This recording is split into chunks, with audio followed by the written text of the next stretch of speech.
அனைவருக்கும் வணக்கம். இன்னைக்கு நான் அக்குபஞ்சர்ல என்ன பேச போறேன் அப்படின்னா, அக்குபஞ்சரை பொறுத்த வரைக்கும் நம்ம உடம்புல வந்து நிறைய அக்குபஞ்சர் புள்ளிகள் இருக்கு. ஒவ்வொரு புள்ளியும் வந்து அதுக்குன்னு ஒரு சிறப்பான வேலையை பார்க்கும்.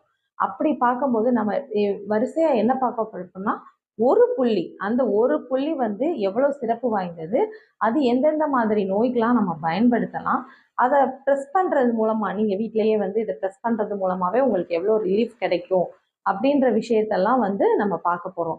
இது வந்து நீங்க வந்து பயன்படுத்தும் போது தான் இதோட பெனிஃபிட் வந்து உங்களுக்கு தெரியும். ஃபர்ஸ்ட் நான் இன்னைக்கு பேச போற பாயிண்ட் வந்து லங் 11 அப்படின்னு சொல்லுவோம். லங் 11 அப்படின்னா இந்த இது இருக்கு இல்லையா, பெருவிரலோட நகக்கோண முனையில வந்து இருக்கும். அதாவது இந்த நகம் முடிகிற இடத்துல, இந்த இடத்துல இருக்கக்கூடிய புள்ளிக்கு பேர் வந்து லங் 11. இந்த பாயிண்ட் வந்து இப்படி ப்ரெஸ் பண்ணுறது மூலமாக என்னென்ன விஷயங்கள்லாம் நாம் வந்து என்ன நோய்க்கெலாம் பயன்படுத்தலாம் அப்படின்றது. இதுக்கு பேர் வந்து ராடுன்ற ஒரு விஷயத்தை வச்சு இப்படி ப்ரெஸ் பண்ணுறது வந்து அக்கு ப்ரெஷர் மூலமாக. இங்கே வந்து அக்கு பங்க்சரில் வந்து நாங்கள் நீடில் போடுவோம். இப்போ வந்து நான் சொன்ன மாதிரி இது வந்து லங் 11.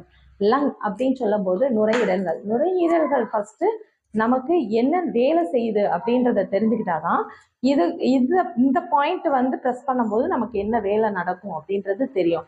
நுரையீரலோட முக்கியமான பணி அப்படின்னு எடுத்துக்கிட்டோம்னா, அது என்ன பண்ணுது, நம்ம உடம்புக்கு தேவையான ஆக்சிஜனை வந்து வெளி உலகத்துல இருந்து நமக்கு கிரகிச்சு கொடுக்குது. இதுதான் வந்து இதனுடைய முக்கியமான பணி. அப்போ நம்ம உடம்புல தேவையில்லாம இருக்கக்கூடிய கார்பன் டை ஆக்சைட்ஸை வந்து வெளியேற்றணும். அதுக்கப்புறம் ஆக்சிஜனை வந்து உள்ள கிரகிக்கணும். ஏன் நம்ம உடம்புக்கு ஆக்சிஜன் தேவை அப்படின்னு பார்த்தோம்னா, நம்ம உடம்புல இதை வந்து இன்னொரு விஷயம், லங் அப்படின்றது வந்து காற்றை கையாளுது. அப்படிங்கும் போது வந்து காற்று நம்ம உடம்புக்கு ஏன் வேணும் அப்படின்னா, காற்றின் மூலமாக தான் நம்ம உடம்புல வந்து என்ன நடக்குன்னா, ஒரு பொருள் வந்து ஒரு இடத்துல இருந்து இன்னொரு இடத்துக்கு நகரணும் அப்படின்னாவே நமக்கு என்ன வேணும்னா காற்று வேணும். நம்ம உடம்புல என்னது ரொம்ப சுற்றி வருது அப்படின்னா, ரத்தம் வந்து சுற்றி வருது.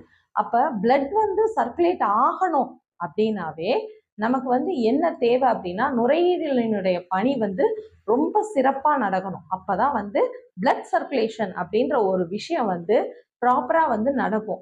இந்த பிளட் சர்க்குலேஷன் மூலமா நமக்கு என்ன நடக்குது அப்படின்னு எடுத்துக்கிட்டோம்னா, இந்த பிளட் சர்க்குலேஷன் மூலமாகத்தான் நம்ம உடம்புல ஒவ்வொரு செல்லுக்கும் தேவையான உணவும் ஆக்சிஜனும் போய் நம்ம உடம்புக்கு வந்து கிடைக்குது.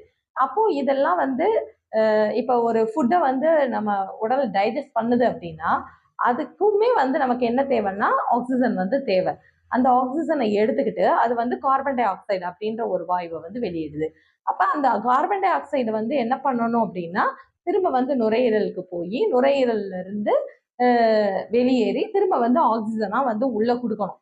அப்போ நம்ம உடம்புல ரத்தம்ன்றது நமக்கு எவ்வளவு ஒரு முக்கியமான ஒரு விஷயம். அந்த பிளட் சர்க்குலேஷன் நடக்கணும். இல்லைன்னா காற்றுன்ற ஒரு விஷயம் இல்லை அப்படின்னா ரத்தம் வந்து ஒரே இடத்துல தேங்கிரும். ஒரு இடத்துல இருந்து இன்னொரு இடத்துக்கு அதால மூவ் ஆக முடியாது. அப்ப என்னென்ன பிரச்சனைகள்லாம் வரும், நுரையீரல் சார்ந்த பிரச்சனைகள் எத்தனை விதமான பிரச்சனைகள் இருக்கு. அடிக்கடி சளி பிடிக்கிறது இருக்கு, மூச்சிறைப்பு இருக்கு, வேற என்னது, இந்த மாதிரி நிறைய விஷயங்கள் இருக்கு. மெயினா வந்து இந்த பாயிண்ட்டை வந்து ப்ரெஸ் பண்ணும்போது என்ன நடக்குது அப்படிங்கும்போது, ஃபர்ஸ்ட் விஷயம் வந்து இது இருக்கிற இடம் வந்து இதை என்ன சொல்லுவோம் அப்படின்னா ஜிங்கல் பாயிண்ட், அதாவது அவசர கால புள்ளிகள். அதாவது நமக்கு வந்து ஏதோ ஒரு எமர்ஜென்சி தேவைப்படும் போது இதை பயன்படுத்தலாம். டக்குன்னு ஒரு முதலுதவி மாதிரி இந்த பாயிண்ட்டை வந்து ப்ரெஸ் பண்ணலாம். முதலுதவினா எந்த மாதிரி விஷயத்துக்கு அப்படின்னு எடுத்துக்கிட்டோம்னா, இப்போ ஒருத்தவங்க வந்து மயங்கி விழுந்துடுறாங்க. மயக்கம் அப்படின்னாவே அதுக்கு வந்து நம்ம உடனே எமர்ஜென்சியா என்ன பண்ணுவோம், உடனே வந்து அவங்க கன்னத்தை தட்டுவோம், அவங்களுக்கு வந்து மூஞ்சில வந்து தண்ணி தெளிப்போம். அப்புறம் வந்து காத்து வேணும், மெயினா வந்து என்ன சொல்லணும்னா காத்து வேணும், எல்லாரும் விலகி இருங்கன்னு சொல்லிட்டு காற்றால வந்து விசிறுவோம். இப்படி இந்த விஷயங்கள்லாம் வந்து மயக்கத்தின் போது நம்ம வந்து செய்யக்கூடிய விஷயம். அப்போ அதே விஷயத்த வந்து நம்ம உடம்புக்குள்ளேயும் கொடுத்தோம் அப்படின்னா இது வந்து என்ன ஆகும் அப்படின்னா ரொம்ப சீக்கிரம் வந்து அவங்களுக்கு வந்து மயக்கம் தெளிஞ்சிடும். எந்த மாதிரி மயக்கமே வந்து 2 டைப்ஸ் ஆஃப் மயக்கம் இருக்கு. ஒண்ணு வந்து டக்குன்னு மயங்கிட்டு அடுத்து அவங்களே வந்து நினைவு வந்து எந்திரிக்கக்கூடியது, கொஞ்ச நேரத்திலே விழிச்சிருவாங்க. இதை வந்து ஃபெயிண்டிங் அப்படின்றது, அதாவது ஒரு சிறிது நேரம் மட்டும் நீடிக்கக்கூடிய மயக்கமா இருக்கும். ஆனா அன்கான்சியஸ் அப்படின்ற ஒரு ஸ்டேஜ் இருக்கு. அது வந்து மயங்கிட்டாங்கன்னா நம்ம இப்படிலாம் எழுப்பினோம்னா கூட எழுந்திருக்க முடியாது. இதெல்லாம் வந்து உள்ள வந்து இன்னும் ஆர்கன்ஸோட பலவீனம் வந்து ரொம்ப அதிகமா இருக்கு அப்படின்றத பொறுத்து அதுக்கெல்லாம் வந்து நம்ம கண்டிப்பா வந்து ட்ரீட்மெண்ட் வந்து எடுத்துக்கணும். இது வந்து சின்ன சின்ன மயக்கங்கள் என்ன சொல்லலாம். இப்ப நம்ம எதுல பார்த்துருப்போம்னா ஸ்கூல்ல வந்து ஒரு பிரேயர் நடக்கும் போது வந்து நிறைய பிள்ளைங்க வந்து மயங்கி விழுறத பார்த்துருப்போம். அது வந்து பல ரீசன்ஸ் இருக்கு. என்ன காரணம் அப்படின்னா, ஒண்ணு வந்து சாப்பிடாம வந்திருப்பாங்க. சாப்பிடாம வந்ததுனாலயும் மயங்கி விழுந்திருக்கலாம். இன்னொன்னு ரொம்ப நீண்ட நேரம் வந்து ஒரே இடத்துல நிக்கிறாங்க. அதனால இருக்கக்கூடியது. அப்புறம் நிறைய க்ரௌடு நிறைய பேர் வந்து நிக்கும்போது, அங்க வந்து ஒரு காற்று அவங்களுக்கு பத்தாம, அதனால வந்து ஒரு மயக்கம் அப்படின்ற நிலைக்கு கூட அவங்க தள்ளப்படலாம். அப்போ சாப்பிடாம ஏன் மயக்கம் வருது அப்படிங்கும்போது, சாப்பிடலைன்னா என்ன செய்யும்? அந்த உணவோட சக்தி வந்து ரத்த ஓட்டத்தின் மூலமா போய் அவங்களுக்கு கிடைக்காது. அதே மாதிரிதான் நீண்ட நேரம் நிக்கும்போது நமக்கே தெரியும். ரொம்ப நீண்ட நேரம் நிக்கிறாங்க அப்படின்னா, அவங்களுக்கு வந்து என்ன ஆகும்னா, கால் மதமதப்பா இருக்கிறத நம்ம உணர முடியும். நீண்ட நேரம் உட்கார்ந்திருந்தாலோ, இல்ல நீண்ட நேரம் நடந்தாலோ கால் மதமதக்க ஆரம்பிச்சிருச்சு. என்ன சொன்னோம்னா, சூடு பிடிக்குது அப்படின்னு சொல்லி சொல்லுவோம். அப்ப என்னன்னா, அந்த இடத்துல வந்து பிளட் சர்க்குலேஷன் வந்து இல்ல. அப்போ ரத்த ஓட்டம் வந்து தடைபடும்போது, அந்த நேரத்திலயும் வந்து மயக்கம் வருது. மூளைக்கு செல்லக்கூடிய ரத்த ஓட்டம் வந்து எப்பல்லாம் தடைபடுதோ, அப்பல்லாம் வந்து மயக்கம் வந்து வர ஆரம்பிக்கும். 2வது வந்து 3வது ரொம்ப இறுக்கமான இடம். அங்க உள்ள காற்று வந்து எல்லாரோட மூச்சு காற்றும் வந்து வெளியேறி இருக்கும். அந்த அளவுக்கு வந்து ஏர் ஃப்ளோ வந்து அந்த இடத்துல இல்ல அப்படின்னா, உடனே வந்து என்ன ஆகும் அப்படின்னா, அந்த இடத்துலயும் வந்து அவங்களுக்கு மயக்கம் வந்துரும்.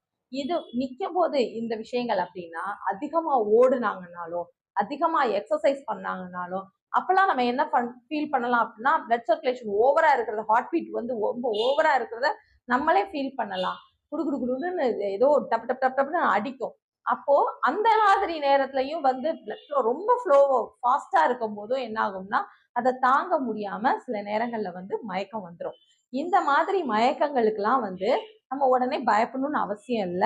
இந்த இடத்த வந்து பிரஸ் பண்ணி விடலாம். ஒரு 2 நிமிஷம், 3 நிமிஷம் அவங்களோட கையில இந்த விரல வச்சு பிரஸ் பண்ணலாம். இல்லைன்னா நான் காமிச்ச மாரி அந்த ராட் யூஸ் பண்ணலாம். இந்த ராடு உங்கட்ட இல்ல அப்படின்னா, உங்கட்ட இருக்கக்கூடிய பேனா, இப்படி ஏதாவது ஒரு பொருள வச்சு, அதாவது அந்த பொருள் வந்து ரொம்ப ஷார்ப்பா இருக்கக்கூடாது. இந்த மாரி பிளண்டா இருக்கணும். அந்த மாதிரி ஆப்ஜெக்ட்ட வச்சு நீங்க வந்து இத வந்து பிரஸ் பண்ணி விடலாம். அப்புறம் இந்த மயக்கத்துல வந்து இது வந்து உடல் ரீதியா வரக்கூடியது. இன்னும் மன ரீதியாவும் நெறைய பேருக்கு மயக்கம் அப்படின்ற ஒரு விஷயம் வரும். ஆ என்ன சொல்றேன்னா, ரொம்ப டென்ஷனா இருக்காங்க. ரொம்ப ஒரு மனக்கவலையில இருக்காங்க. நெறைய நம்ம என்ன பார்த்திருக்கலாம் அப்படின்னா, ஒரு டெத் வீட்ல அந்த மாதிரி வீடுகள்ல வந்து என்ன நடக்கும் அப்படின்னா, நெறைய பேர் வந்து ரொம்ப அழுது வந்து என்ன ஆகும்னா, மூச்சு அடைச்சு மயங்கி விழுந்துருவாங்க. அப்படி இல்ல அப்படின்னா, ஒண்ணுமே பேசாம இருந்து மயங்கி விழுறவங்களும் இருக்காங்க. அப்ப அவங்களுக்கெல்லாம் வந்து அங்க என்ன நடக்குது அப்படிங்கும்போது, அவங்களுக்கும் வந்து அந்த பிளட் சப்ளை வந்து குறையும்போது, அவங்க வந்து மயக்க நிலைக்கு போயிடுறாங்க. வந்து பயம். அடுத்து வந்து என்ன செய்ய போறோம்? அப்படின்ற பயம். இன்னும் சொன்னா இருட்ட பார்த்தோனே மயங்கி விழுறவங்க இருக்காங்க. யாரோ ஒருத்தர் வந்து பின்னாடி இருந்து வந்து பயமுறுத்துனோனே, சட்டுன்னு மயங்கி விழுந்துருவாங்க. அப்ப இவங்களுக்கெல்லாம் வந்து அந்த மயக்கம் ஏற்படுது அப்படிங்கும்போது, அவங்களுடைய ரத்த ஓட்டத்துல வந்து ஏதோ ஒரு சின்ன தடை ஏற்படுது. அப்படி நேரங்கள்ல வந்து பயப்படுறாங்க. அதே மாரி பயப்படும்போது என்ன ஆகுதுன்னா, மயக்கம் வருது. இன்னும் பார்த்தோம்னா, ரொம்ப ஹைட்டுக்கு நம்ம போகும்போது, ஒரு மலை ஏறும்போதோ, இல்ல மாடியிலேயே மேல இருந்து கீழ எட்டி பார்க்கும்போதே சில பேருக்கு வந்து மயக்கம் வந்துரும். இதெல்லாம் வந்து ஏன் நடக்குதுன்னா, பயம். இந்த பயம் அப்படின்றதுனால மனம் வந்து ரொம்ப பாதிக்கப்பட்டு, ஆ அவங்களுக்கும் வந்து இந்த மாதிரி மயக்கம் வரும். அவங்களுக்குமே வந்து நம்ம இந்த மாதிரி ட்ரெஸ் வந்து பண்ணலாம். மனசிதைவு நோய் உடையவங்க அப்படிங்கும்போது, அவங்களுக்கும் இந்த இடத்துல பாயிண்ட் பிரஸ் பண்ணும்போது, இதுல ஒரு கம்ப்ளீட் க்யூர் வந்து அவங்களுக்கு கிடைக்கும். அந்த டயத்துக்கு கண்டிப்பா கிடைக்கும். இது இப்படி மட்டும் தான் பிரஸ் பண்ணணும்னு இல்ல. இதுக்கு வந்து நீங்க இது பார்த்திருப்பீங்க. Acupuncture ring. இந்த ரிங் வந்து அவைலபிளா இருக்கும். இந்த ரிங்க வந்து இப்படி போட்டு, இந்த இடத்துல இப்படியே நம்ம வந்து ஒரு 2 நிமிஷத்துக்கு செஞ்சு விடும்போதும் வந்து அவங்களுக்கு வந்து இந்த பெயின் வந்து நல்லா ரிலீஃப் அதாவது அவங்களுடைய பிளட் சப்ளை வந்து நல்லா வந்து கிடைக்கும். அவங்களுடைய மூளைக்கு ஆக்ஸிஜன் போக ஆரம்பிக்கும். அவங்களோட மயக்கமும் தெளியும். அப்போ மூளைக்கு ஆக்ஸிஜன் வந்து எப்பப்பலாம் போகாது. இது வெறும் மயக்கத்துக்கு மட்டும் தான் வேலை பார்க்குமா? இல்ல வந்து ரொம்ப மனக்கவலையில இருக்கும்போது மட்டும் தான் வேலை பார்க்குமா? அப்படின்னா, அது மட்டும் இல்ல. என்ன செய்வோம்? ஏதோ ஒண்ணு தண்ணி நிறைய குடிக்கும் போதோ இல்ல சாப்பிடும் போதோ ஏதோ ஒண்ணு பொறை ஏறிடுச்சு, தொண்டை வந்து அடைச்சுக்கிடுச்சு, மூச்சுக்குழாய் அடைச்சுக்கிடுச்சு அப்படின்றப்ப என்ன செய்ய முடியாதுன்னா அவங்களால வந்து சுவாசிக்க முடியாது, திணறுவாங்க மூச்சு விட. அந்த டயத்துலயும் நம்ம டக்குன்னு வந்து என்ன செய்வாங்க, முதுக தட்டி கொடுப்பாங்க. தென் இந்த பாயிண்ட்டை வந்து ப்ரெஸ் பண்ணும்போது அது வந்து அவங்களுக்கு வந்து ரிலீவ் ஆகும். இது மட்டும் இல்ல, இது வந்து வீட்ல நடக்கும்போது, ஆனா ஒரு பேபி வந்து பிறக்கும் போது இதெல்லாம் வந்து நம்ம சினிமால நிறைய பார்த்துருப்போம். டாக்டர்ஸ் வந்து என்னது, பிறந்த உடனே குழந்தை அழுகணும், அழுகலை அப்படின்னா தலைகீழா வச்சு முதுகுல வந்து தட்டி கொடுப்பாங்க. ஏன்னா அதுக்கு வந்து முதல் சுவாசத்தை வந்து உண்டாக்குறதுக்கு. அந்த மாதிரி ஒரு விஷயம், அந்த மாதிரி மூச்சு அடைக்கும் போது அந்த நேரத்துல கூட நம்ம இந்த மாதிரி இந்த பாயிண்ட்ஸை வந்து ப்ரெஸ் பண்ணலாம். பிறந்த குழந்தைக்கே வந்து இதை ப்ரெஸ் பண்ணலாம். ப்ரெஸ் பண்ணும்போது அவங்களுக்கு வந்து மூச்சு வந்து நார்மலாக ஆரம்பிக்கும். இதெல்லாம் வந்து நம்ம கவனிக்க வேண்டிய ஒரு விஷயம். இது வந்து சட்டுன்னு ஒரு கொடுக்க வேண்டிய முதலுதவி, எல்லாருமே தெரிஞ்சுக்க வேண்டிய ஒரு புள்ளியும் கூட. அப்போ இந்த புள்ளிய வந்து நான் அடிக்கடி அமுக்கி விட்டுக்கிட்டா எனக்கு மயக்கம் வராதா அப்படின்ற ஒரு விஷயத்த கேட்டீங்கன்னா அது வந்து தவறான விஷயம். ஏன்னா இதை நான் ஏற்கனவே சொல்லிட்டேன், அவசர கால புள்ளி, அவசரமான சிகிச்சையில நேரத்துல மட்டும்தான் வந்து நம்ம இதை பயன்படுத்தணும். எந்நேரமும் வந்து அமுக்கிக்கிட்டே இருந்தோம்னா அது வந்து நல்ல விஷயம் கிடையாது. ஸோ இதை வந்து வர்றதை தடுக்கிறது எப்படி அப்படின்னா, காற்று வந்து நமக்கு வந்து ரொம்ப முக்கியம். இப்ப நம்ம என்னன்னா பசிக்குதுன்றத நம்ம உணர்றோம், நமக்கு தாகம் எடுக்குதுன்றத உணர்றோம், தூக்கம் வருதுன்றத உணர்றோம். நமக்கு வந்து இன்னும் கொஞ்சம் காற்று தேவை அப்படின்றதையும் நாம வந்து உணரணும். நம்ம உடம்புக்கு வந்து மேலோட்டமா வந்து சுவாசிச்சுக்கிட்டு இருக்கோம்.